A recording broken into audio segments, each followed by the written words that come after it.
বাচ্চাদের এই নিমাটি গরমের জন্য খুবই আরামদায়ক একটি ড্রেস। এই নিমাটির মাপ সহ কাটিং এবং সেলাই সবই থাকছে এক ভিডিওতে। চলুন তাহলে দেখে আসি।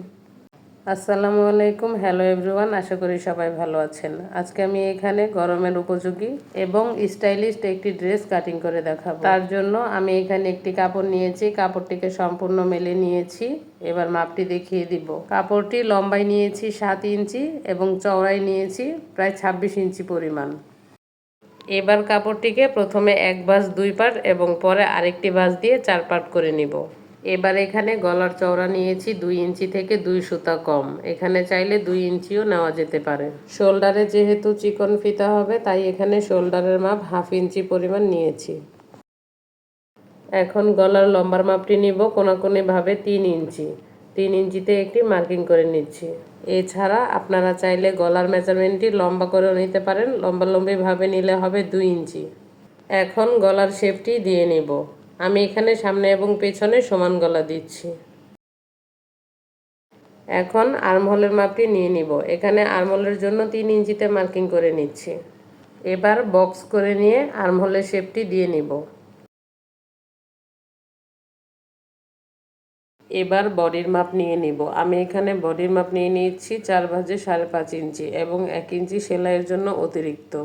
কোমরের জন্য নিচ থেকে 5 ইঞ্চিতে মার্কিং করে নেব এবং 1 ইঞ্চি অতিরিক্ত। নিচ থেকে 1 ইঞ্চি ডাউন করে দেব, এতে করে সেলাইয়ের পর জামার কোনাগুলো ঝুলে পড়বে না। এবার হালকা হাতে দাগগুলো টেনে নেব। দাগ অনুযায়ী কাপড়টিকে কাটিং করে নেব। এই যে আমাদের ড্রেসটির হাফ বডি কাটিং করা কমপ্লিট হয়ে গেছে। হাফ বডির ইনার বা ফলসের অংশটি কাটিং করে নেব। এই জন্য কাপড়টিকে 4 ভাঁজ করে নিয়েছি। ইনারের জন্য আমি এখানে অফ হোয়াইট কালারের কাপড় নিয়েছি। আপনারা চাইলে বডির কাপড়টি একসঙ্গে 4 পার্ট কেটে নিতে পারেন।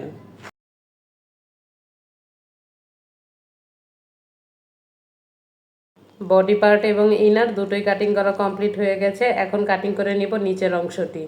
এর জন্য আমি এখানে আরেকটি কাপড় নিয়ে নিয়েছি। সামনের এবং পেছনের পার্ট মিলিয়ে দুটি কাপড়কে একটি ভাঁজ দিয়ে 4 পার্ট করে নিয়েছি। আর কাপড়টি 4 পার্টে লম্বায় রয়েছে 9 ইঞ্চি এবং চওড়ায় রয়েছে 16 ইঞ্চি। আমি এখানে ড্রেসটি 1 থেকে 2 বছরের বাচ্চার জন্য তৈরি করব, তাই এখানে আমার কাপড়টি লম্বায় কিছুটা কম রয়েছে। এজন্য আমি এখানে আরেকটি কাপড়কে 4 ভাঁজ করে উপরে বসিয়ে নিচ্ছি। আপনারা একসঙ্গে কাপড়টি 13 ইঞ্চি বা 14 ইঞ্চি নিয়ে নিতে পারেন।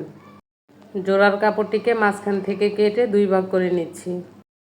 এবার ড্রেসের বেল্টের অংশটি কাটিং করে নিব। এর জন্য এখানে দুটি কাপড় নিয়েছি। কাপড়টি লম্বায় রয়েছে 14 ইঞ্চি। এখানে আরও কিছু কাপড় রয়েছে, এগুলোকে পরবর্তীতে আড়াআড়ি কেটে কাঁধের জন্য ফিতা তৈরি করে নেব।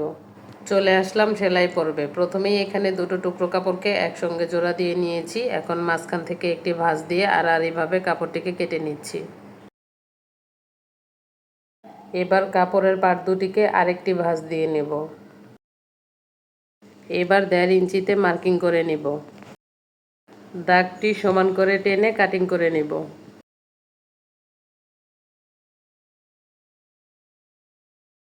কাটিং করার পর এখানে দুটি কাপড় বের হয়েছে। এই দুটি কাপড়ের মাপ দিয়ে আরও দুটি কাপড় কাটিং করে নেব।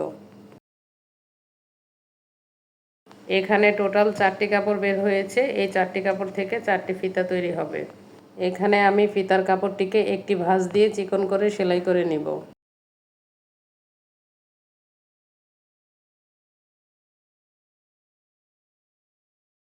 একই নিয়মে সবগুলো ফিতা সেলাই করে নিয়েছি। এখন ফিতাগুলোকে উল্টে নেব।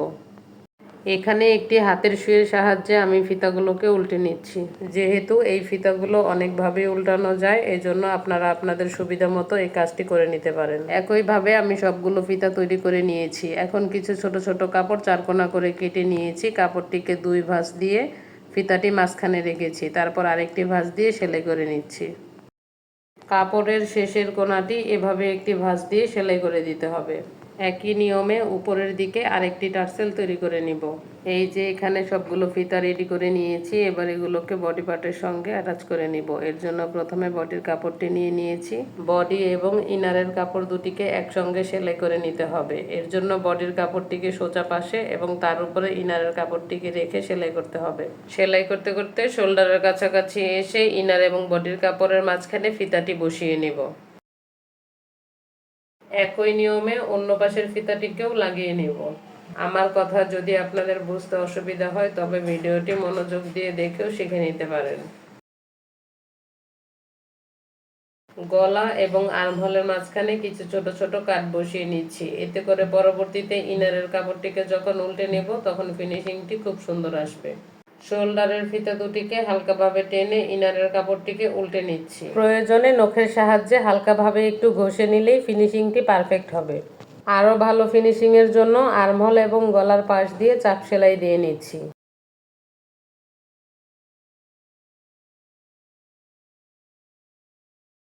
এবার নিচের অংশটি নিয়ে নিচ্ছি। আমাদের নিচের অংশটি যেহেতু একটু লম্বায় কম ছিল তাই আমরা এখানে একটি কাপড় জোড়া দিয়ে নিব।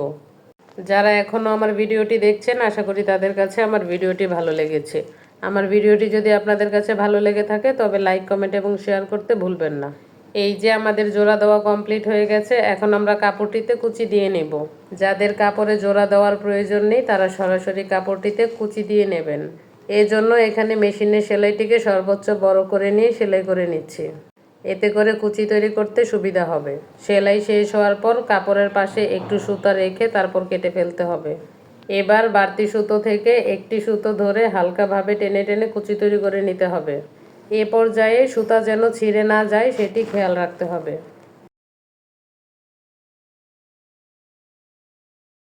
কথা বলতে বলতে আমার কুচি দেওয়া প্রায় কমপ্লিট হয়ে গেছে। এ পর্যায়ে কুচির কাপড়ের সঙ্গে উপরের হাফ বডিটি জোড়া দিয়ে নিব। জোড়া দেওয়ার জন্য প্রথমে হাফ বডির কাপড়টিকে রেখে তারপর কুচির কাপড়টিকে মিডল পয়েন্ট থেকে সেট করে নিতে হবে। এক্ষেত্রে হাফ বডির কাপড়টি সোজা পাশে এবং কুচির কাপড়টিকে উল্টো পাশে রাখতে হবে। এই মুহূর্তে আপনারা যারা আমার ভিডিওটি ফেসবুক থেকে দেখছেন আমার ফেসবুক পেজটিকে ফলো দিয়ে রাখবেন, এবং যারা আমার ভিডিওটি ইউটিউব থেকে দেখছেন আমার চ্যানেলটিকে সাবস্ক্রাইব করে বেল বাটন অলে দিয়ে রাখবেন। এতে করে আমার প্রতিদিনের নিত্য নতুন ভিডিও আপলোড করা মাত্রই সবার আগে পৌঁছে যাবে আপনার কাছে। এই যে হাফ বডির সঙ্গে কুচির কাপড়টি জয়েন দেওয়া কমপ্লিট হয়ে গেছে। এবার আমি জামাটিতে কিছু লেস লাগিয়ে নিব। লেস লাগানোটি আমি আলাদাভাবে আর দেখালাম না কারণ ভিডিওটি অনেক বড় হয়ে যাবে। জামার দুটি পার্ট যেহেতু একই রকম তাই আমি এখানে একটি পার্ট সম্পূর্ণভাবে তৈরি করে দেখিয়েছি, অন্য পার্টটিও ঠিক একই নিয়মে তৈরি করে নিতে হবে। এবার আমি দুটি বেল্ট তৈরি করে নিচ্ছি। বেল্টের নির্দিষ্ট কোনো মাপ হয় না, আপনি আপনার ইচ্ছা মতো বেল্টটি তৈরি করে নিতে পারেন। কাটিং এর সময় আমি বেল্টের লম্বার মাপটি বলে দিয়েছিলাম। এখানে আমি প্রায় 14 ইঞ্চি লম্বা নিয়েছি এবং চওড়ার জন্য প্রায় 4 ইঞ্চির মতো নিয়েছি। এবার বেল্টের কাপড়টিকে উল্টে নিতে হবে। এই যে আমি এখানে বেল্টের কাপড়টিকে সোজা করে নিয়েছি, ঠিক একই নিয়মে আরেকটি বেল্ট তৈরি করে নিতে হবে। এবার বেল্টের কাপড়টিকে কোমরের অংশে রেখে বডির মাপ অনুযায়ী জামাটি সাইড থেকে সেলাই করে নিতে হবে। এবার নিচ থেকে মুড়িয়ে সেলাই করে নিচ্ছি। আমি এখানে একটি সাইড সেলাই করে নিয়ে তারপর নিচ থেকে মুড়িয়ে সেলাই করে নিচ্ছি। আপনারা চাইলে দুটি সাইড একসঙ্গে সেলাই করে নিয়ে তারপর নিচের সেলাইটি দিতে পারেন। নিচ থেকে আমি আবারও লেস লাগিয়ে নিচ্ছি, এটি সম্পূর্ণই অপশনাল। এবার আরেকটি সাইড সেলাই করা বাকি ছিল, এখন সেই সাইডের সেলাইটি দিয়ে নিব। ভিডিও সংক্রান্ত কোনো প্রশ্ন থাকলে অথবা কোনো কিছু না বুঝে থাকলে আমাকে কমেন্ট করবেন, আমি উত্তর দেওয়ার চেষ্টা করব। সবার সুস্থতা কামনা করে আজকের মতো এখানেই বিদায় নিচ্ছি। দেখা হবে আগামী ভিডিওতে।